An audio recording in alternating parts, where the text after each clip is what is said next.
Sheltering in place with nowhere else to go. It's how an Elkhorn couple describes their experience during April's devastating tornado outbreak. 6 News' Philip Katafamo shares how they survived that destructive day in a story you'll only see on 6 News.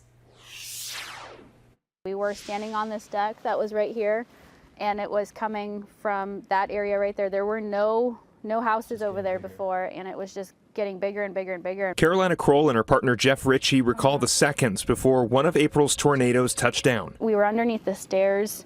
I had my cat in a cage. We had a cooler on top of our heads just to protect ourselves. We had cushions from the couch. Fast forward to now, 7 months later, the remains of their home still stand.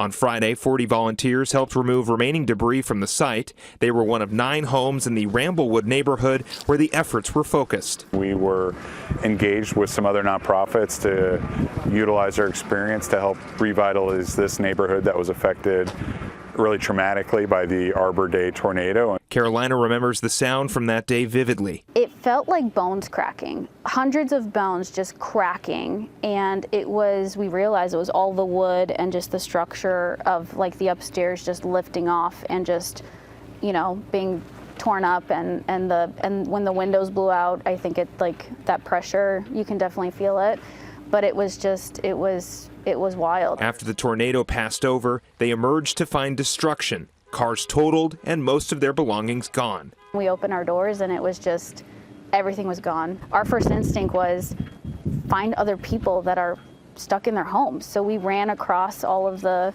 side streets, and we actually found a lady that was barricaded in a closet with 2 of her kids, and she couldn't get out.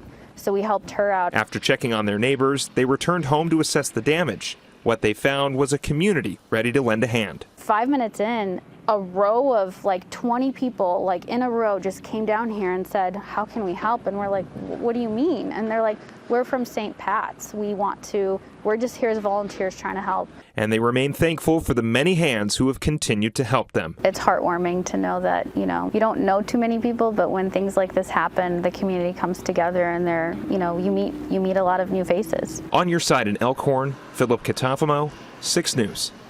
Yeah, so many remarkable stories from that day. Now, since the tornado, Carolina and Jeff have moved, and they are planning to sell the lot.